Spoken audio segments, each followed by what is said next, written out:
Hello guys, welcome back to my channel. Myself Ajay Kumar Singh and I'm going to show you how to clean your laptop internally and applying the thermal paste in your processor and your GPU, graphic processing unit.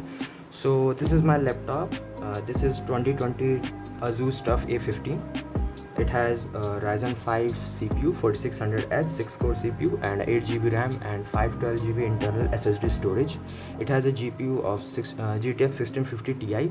सो इस laptop को मुझे खरीदे 1 साल से ऊपर हो चुका है और इसका वारंटी भी ख़त्म हो चुका है क्योंकि मैंने इसे अगस्त में लिया था और 2021 अगस्त में इसका वारंटी ख़त्म हो चुका है। तो मुझे इस लैपटॉप को खोलने में कोई प्रॉब्लम नहीं है। बाकी आपको भी इस बात का ध्यान रखना है कि आपका भी जो लैपटॉप हो वो वारंटी के अंडर ना हो, वारंटी के ख़त्म हो चुका हो उसके बाद ही आप उसे ओपन करें। वारंटी के अंडर हो तो जब तक वो लैपटॉप सही चल रहा है उसे चलने दें। सो मेरे इस लैपटॉप की वारंटी ख़त्म हो चुकी है। सो मैं आपको बताने जा रहा हूँ कि आप इसे कैसे खोलेंगे, कैसे इसके हीट सिंक को निकाल सकते हैं, कैसे इसके फ़ैन को क्लीन कर सकते हैं। सो स्टेप बाय स्टेप हम इसी को जानेंगे और वीडियो देखते रहें और चलिए स्टार्ट करते हैं हम इसको। सो ये लैपटॉप फुल्ली आप इसको पीछे से खोल सकते हैं। इसमें लगभग 1 2 3 4 5 6 7 8 9 10 11 इसके 11 स्क्रू हैं। सिंपली आप इन 11 स्क्रू को खोलिए और आप सीधे बैक साइड इसका निकाल सकते हैं। सो मैं स्टार्ट करता हूँ।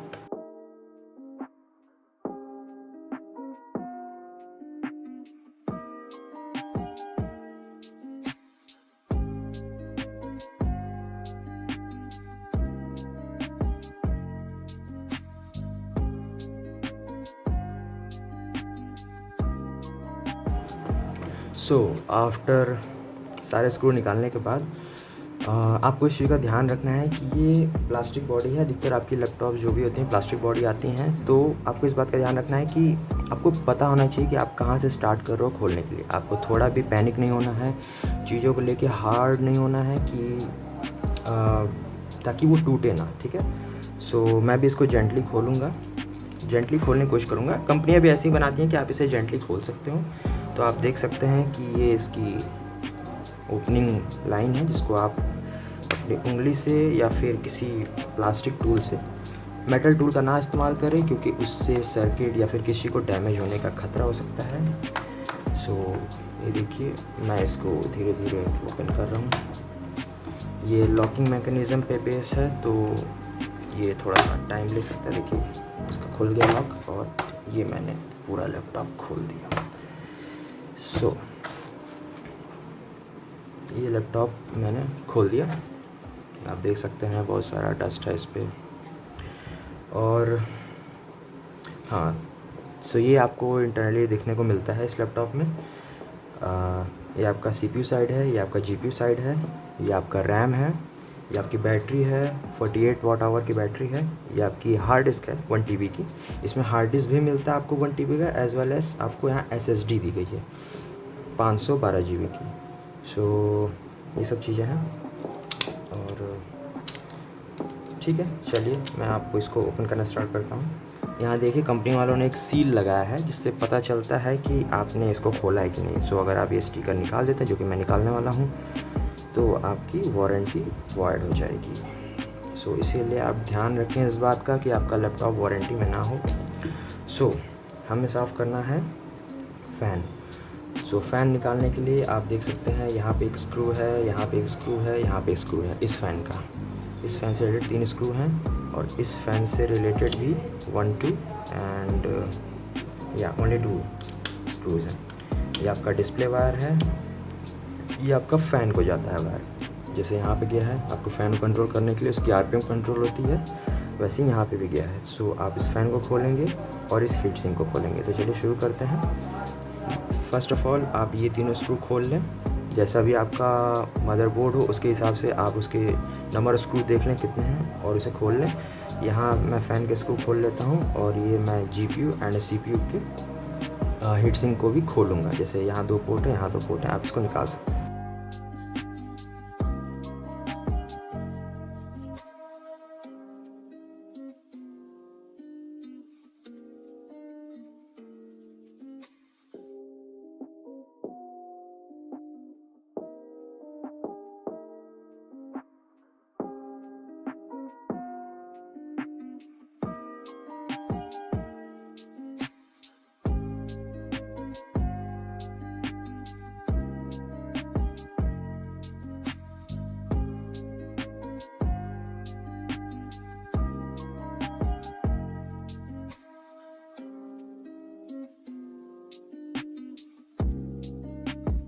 सो आप जैसा कि देख सकते हैं मैंने सारे स्क्रू खोल दिए हैं, सारे प्रोसेसर जीपीयू के, सारे फैंस के।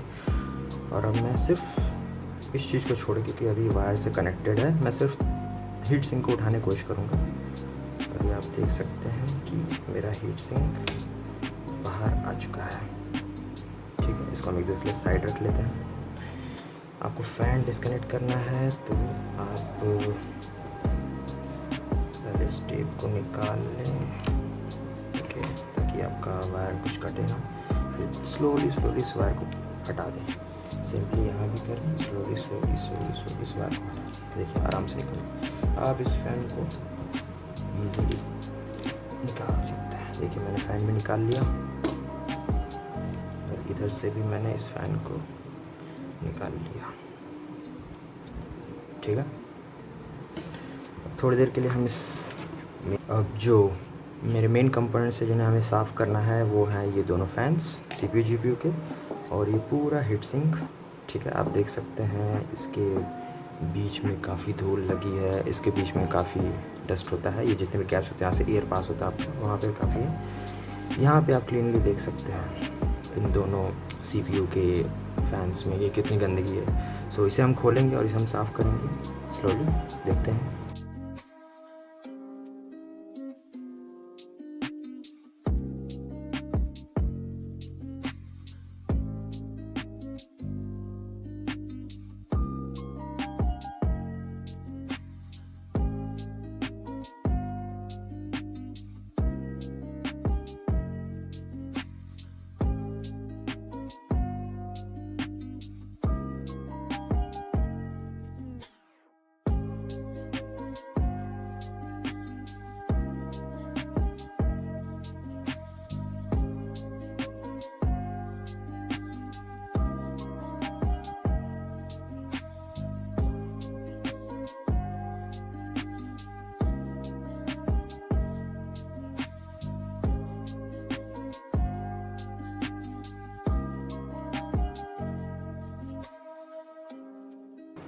सो जैसा कि आप देख सकते हैं कि मैंने ये सारे फैंस को क्लीन कर लिया है, क्योंकि ये ओपन नहीं हो रहा है। ये आपके जो केस हैं ये फुल्ली सील्ड हैं, आप इनको ओपन करने की कोशिश ना करें। पुराने जो लैपटॉप्स आते थे उनमें स्क्रूज़ होते थे, तो आप इसको ओपन करके फ़ैन को अच्छी तरीके से क्लीन कर सकते थे, लेकिन अब कंपनियाँ नहीं दे रही हैं, तो मैंने इसे ऊपर से इतना क्लीन करना किया।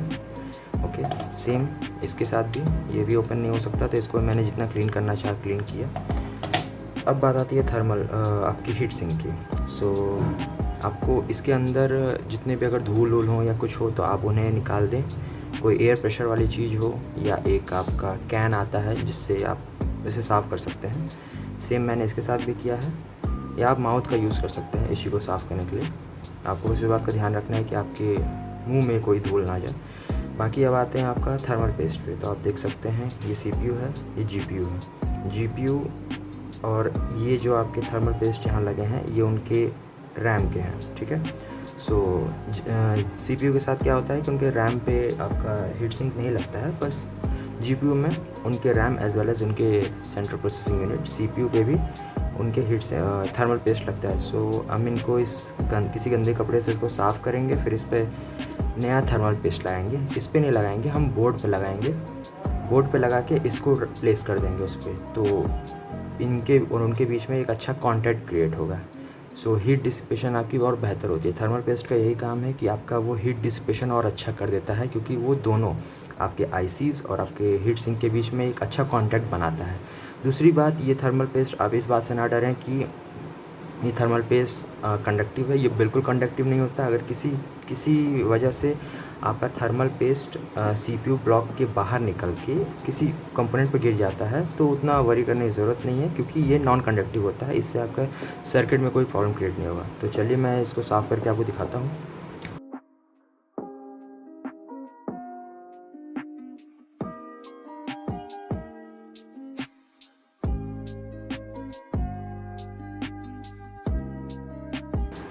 सो आप देख सकते हैं हमारे दोनों फ़ैन साफ़ हो गए, हमारा हीट सिंक साफ़ हो गया। तो अब चलते हैं हम बोर्ड पे, उस पर कैसे काम करते हैं वो मैं बताता हूँ आपको। सो ये रहा आपका बोर्ड। आप देख सकते हैं, अगर किसी ने भी पहले के लैपटॉप्स अगर खोले होंगे तो पहले क्या होता था कि हमारा सीपीयू सॉकेट से डिस्कनेक्ट हो सकता था, ठीक है। अब के जो सीपीयूज़ आ रहे हैं मेनली आपके 2018 के बाद के ही मान सकते हैं या 2017 मान सकते हैं, उसके बाद जितने भी सीपीयूज़ आ रहे हैं वो अधिकतर इंटीग्रेटेड है। मतलब ये आप सीपीयू देख सकते हैं, इससे मैं निकाल नहीं सकता, ये फुल्ली इस पर इंटीग्रेटेड है, आप इसको रिप्लेस नहीं कर सकते हैं। सो हम इसके थर्मल पेस्ट को साफ़ करने की कोशिश करेंगे, देखेंगे इसमें से। ये देखिए थर्मल पेस्ट एकदम सूख गया है। सूखे थर्मल पेस्ट होने का मतलब कि ये अपनी सारी जो भी उसकी कंडक्टिविटी वाली प्रॉपर्टी होती है वो उसने खो दिया है और ये अब किसी काम का नहीं रहा। बल्कि आप देख सकते हैं ये दोनों, ये सब थोड़े गीले हैं। ये सब रैम है आपके, जो कि डायरेक्टली आपके जीपीयू से कनेक्टेड होते हैं, और ये आपका सीपीयू है और ये उसका रैम है। सो हम इसे क्लीन करते हैं, आप कपड़े का इस्तेमाल कर सकते हैं।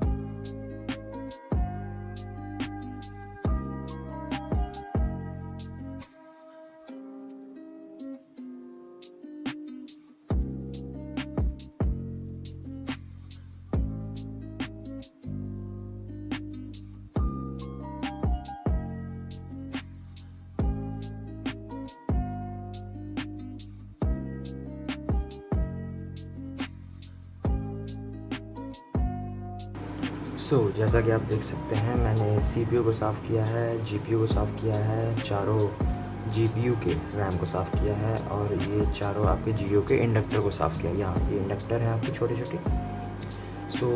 मेनली हीट सिंक वहीं पे लगता है जो ज़्यादा हीट क्रिएट करते हैं पूरी सिस्टम के परफॉर्मेंस में। और आपको सिर्फ इस चीज़ पर ध्यान देना है कि ये जो मेटल, ये जो शाइनिंग पार्ट है सीपीयू और जीपीयू को, सिर्फ इसी को क्लीन करना है। बाई चांस अगर आपसे ये क्लीन ना हो तो इसे आप ना छेड़ें, क्योंकि ये बहुत ही नाजुक होता है और ये ख़राब भी हो सकता है आपका। इस बात का ध्यान रखें। आप अगर किसी वजह से आपका जो थर्मल पेस्ट है वो सूख जाता है तो वो जल्दी छूटता नहीं है, तो उस कंडीशन में आप किसी भी क्लीनर का यूज़ कर सकते हैं। आप मार्केट में इस चीज़ को ले सकते हैं, क्लीनर आपको आसानी से मिल जाएगा। आप क्लीनर की मदद से आप इसे साफ़ कर सकते हैं, ठीक है। तो अब हम थर्मल पेस्ट लगाने जा रहे हैं इस पे, इस पे, इस पे, इस पे, इस पे, इस पे एंड आपके ये चारों इंडक्टर पे। इस पे थर्मल पेस्ट लगाने से पहले इसे क्लीन कर लें और थर्मल पेस्ट इसी पे लगाएं, ना कि आप हीट सिंक पे लगाएं अपने, क्योंकि आप इस पे लगा देंगे तो आपको पता नहीं होगा कि प्लेस कहाँ करना है इस चीज़ को, ठीक है। अगर आप इस पे लगा देंगे सीधे थर्मल पेस्ट और जैसे ही आप इसको प्लेस करेंगे तो जाहिर सी बात है वो किसी न किसी पॉइंट पे टच होगा, ठीक है। तो आपको ये सोचना नहीं पड़ेगा कि क्या मैं सही जगह थर्मल पेस्ट लगा रहा हूँ कि नहीं। थर्मल पेस्ट आप अप्लाई करें पहले बोर्ड पे, उसके बाद आप अपने हीट सिंक को उस पर प्लेस कर दें, ठीक है। पहले मैं ये थोड़ा सा क्लीन कर लेता हूँ, फिर थर्मल पेस्ट लगाता हूँ, फिर ये हीट सिंक लगा के आपसे मिलता हूँ।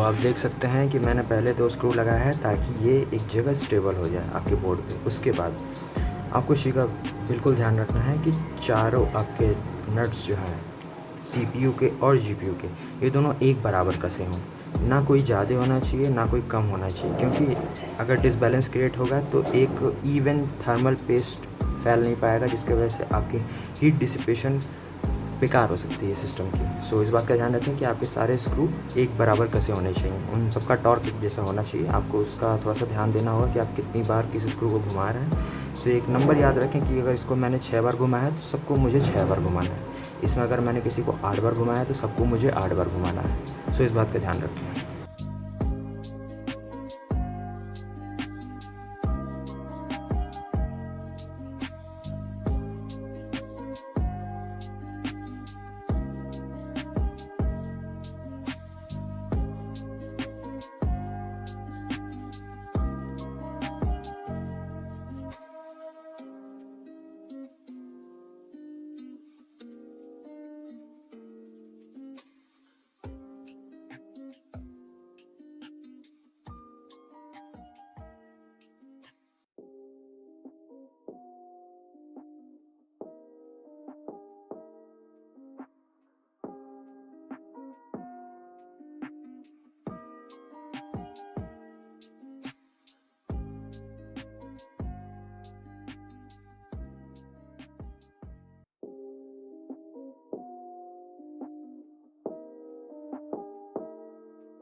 आप देख सकते हैं कि इस पर हमने दोनों फ़ैन को टाइट कर दिया, उसके कनेक्शन कर दिए, हीट सिंक लगा दिया। हीट सिंक के नीचे आपका थर्मल पेस्ट। इसकी ओवरऑल एफिशिएंसी को बढ़ाने के लिए हम एक और चीज़ ऐड कर रहे हैं। हम यहाँ जो गैप है, जो एयर आपका ये घूमता है तो जो एयर फ्लो क्रिएट करता है वो इस हीट सिंक के थ्रू बाहर निकलता है, सेम एज़ इसमें भी। सो यहाँ पे एक गैप है, इसकी वजह से क्या हो सकता है कि एयर आपका बाहर कुछ निकले और कुछ फिर सिस्टम की ओर टर्न हो जाए, तो वो हमें नहीं चाहिए। हमें चाहिए कि ये जितना भी एयर ये क्रिएट करे वो सारा एयर इसके थ्रू निकले। तो हम यहाँ पे एक ब्लॉक बना देंगे, इसकी वजह से एक इंसुलेशन ब्लॉक बना देंगे ताकि आपका एयर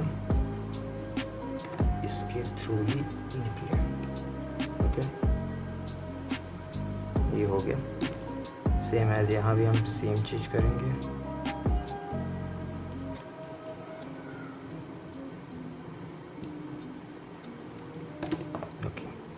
सो अब क्या होगा कि ये जो भी एयर फ्लो करेगा वो फुल्ली इसके थ्रू आउटसाइड की ओर निकल जाएगा। सो इससे हमारी ओवरऑल थर्मल एफिशिएंसी बढ़ सकती है सिस्टम की। सो बाकी कुछ हमें क्लीन करने की ज़रूरत नहीं है, बाकी सब ओवरऑल ठीक ही लग रहा है। तो एक बार मैं सिस्टम को बूट करके देख लेता हूँ कि ये ऑन हो रहा है कि नहीं।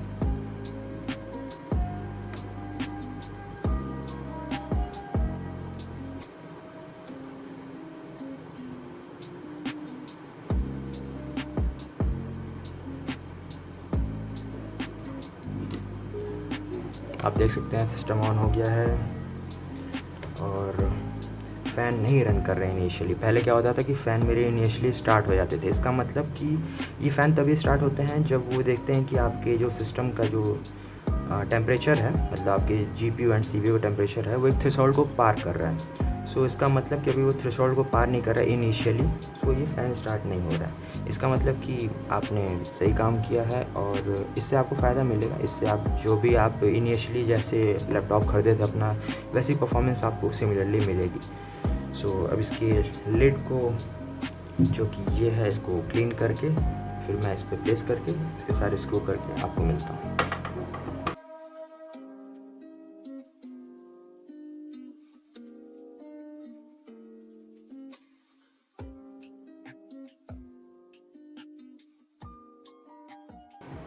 ये हमारा लैपटॉप फुल्ली क्लीन हो चुका है। सिस्टम ऑन करके अब मैंने आपको दिखा दिया कि सिस्टम वर्क कर रहा है। अब इसका लिड भी मैंने क्लीन कर दिया है अच्छे से। अब इस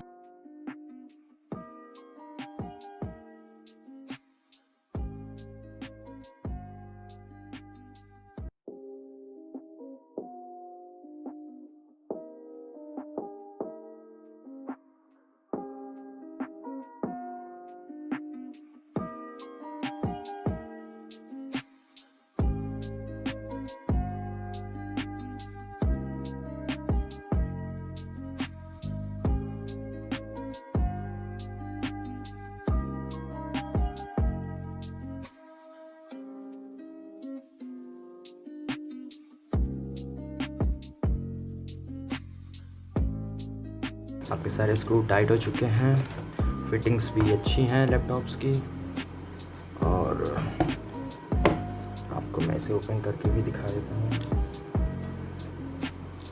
ये देखिए सिस्टम ऑन हो रहा है,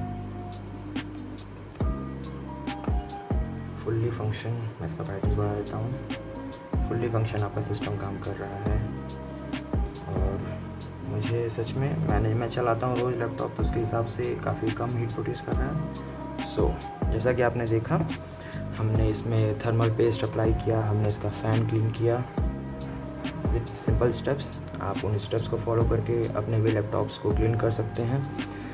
सो thank you for watching this video. Thank you so much for watching this video, and make sure to hit like and subscribe to my channel. I hope आप लोग को ये वीडियो बहुत पसंद आया हो, and I'll see you in the next one. Thank you.